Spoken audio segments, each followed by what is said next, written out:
নমস্কার। ঠাকুরের বাণী ইউটিউব চ্যানেলের সকল ভক্ত, দর্শক ও শ্রোতাবৃন্দদের জানাই সাদর সুস্বাগতম। কখনো কি এমন হয়েছে রাতের শেষ প্রহরে হঠাৎ আপনার ঘুম ভেঙে গেল? ঘড়ির দিকে তাকিয়ে দেখলেন ভোর ৩টে অথবা ৪টে, চারিদিক নিস্তব্ধ, সবাই ঘুমিয়ে, কিন্তু আপনার চোখে আর ঘুম নেই।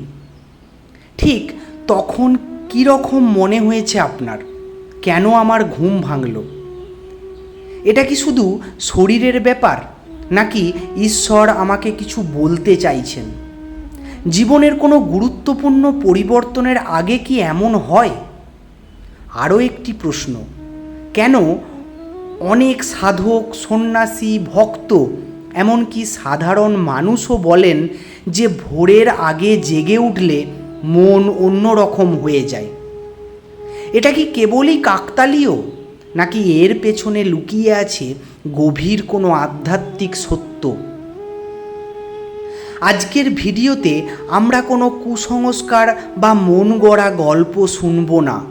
আমরা জানব শ্রী শ্রী ঠাকুর রামকৃষ্ণ দেব কী বলেছেন, শ্রী শ্রী মা সারদা দেবীর শিক্ষাই বা কী ছিল, সাধনা শাস্ত্র এই বিষয় নিয়ে কি বলছে, এবং বাস্তব জীবনের আলোকে ভোরবেলায় ঘুম ভেঙে যাওয়াকে আমরা কিভাবে দেখব। বন্ধুরা, আমরা মানুষ হিসেবে সবসময় কোনো না কোনো সংকেত খুঁজি। কোনো ঘটনা ঘটলে ভাবি এর পেছনে নিশ্চয়ই কোনো বিশেষ কারণ আছে। কিন্তু আধ্যাত্মিক জীবনে একটি গুরুত্বপূর্ণ শিক্ষা হলো প্রত্যেক ঘটনাকে অলৌকিক ভাবার দরকার নেই। আবার প্রত্যেক ঘটনাকে শুধুমাত্র শারীরিক বলে উড়িয়ে দেওয়াও ঠিক নয়। শ্রী শ্রী ঠাকুর রামকৃষ্ণ দেব বলতেন, যার ঈশ্বরে মন, সে সর্বত্রই ঈশ্বরের লীলা দেখতে পায়। অর্থাৎ ভক্তের কাছে জীবনের ছোট ছোট ঘটনাও ঈশ্বরকে স্মরণ করিয়ে দেয়। তবে সেটি অন্ধবিশ্বাস নয়, সচেতন উপলব্ধি। এবার আসুন জানি ভোরবেলায় কেন আধ্যাত্মিক বিশেষ সময়। ঠাকুর বহুবার ব্রহ্ম মুহূর্তে জপ ও ধ্যানের কথা বলেছেন। ভারতীয় সাধনা পদ্ধতিতে সূর্যোদয়ের প্রায় ১.৫ ঘন্টা আগের সময়কে বলা হয় ব্রহ্ম মুহূর্ত। সেই সময় মন তুলনামূলকভাবে শান্ত থাকে, পরিবেশের শব্দ অনেক কম, ইন্দ্রিয়ের টান কম থাকে। তাই ঈশ্বর চিন্তা ও জপ ধ্যান অনেক সহজ হয়।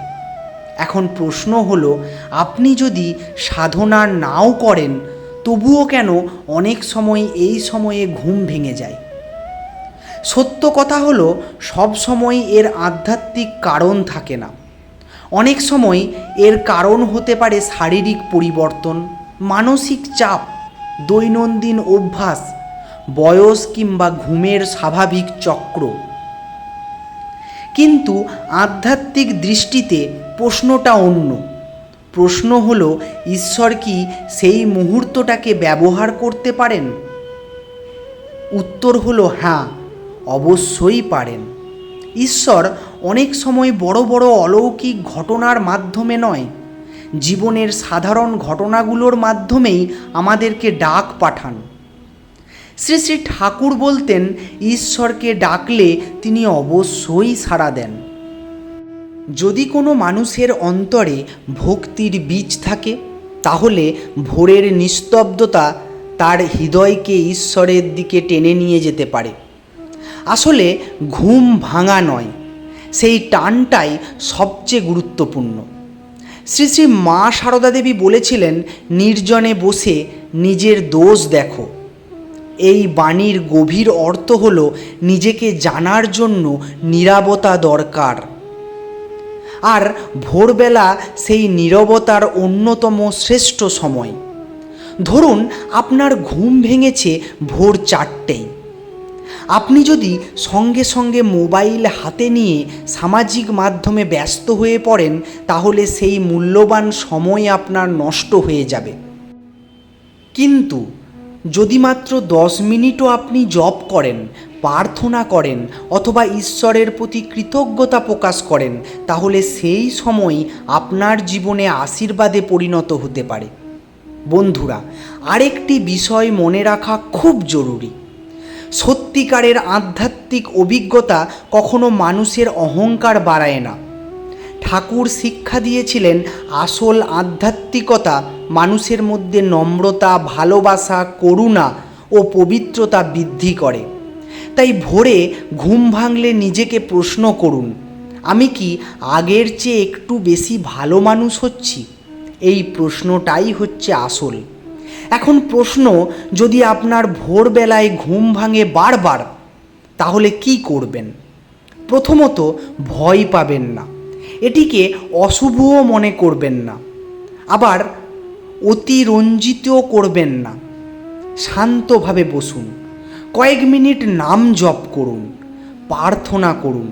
বলতে পারেন, ঠাকুর, আজকের দিনটি তোমার চরণে সমর্পণ করলাম, অথবা শ্রী শ্রী মা, আমার মনকে সৎ পথে পরিচালিত করো।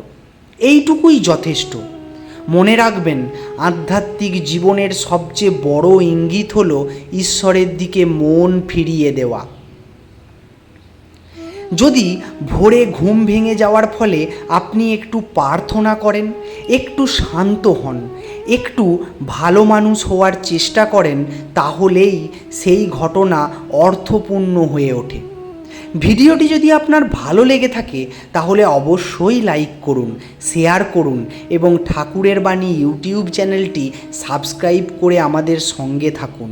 জয় ঠাকুর, জয় মা, জয় স্বামীজি। এরকম আরও ভিডিও পেতে আমাদের পাশে থাকুন। ধন্যবাদ।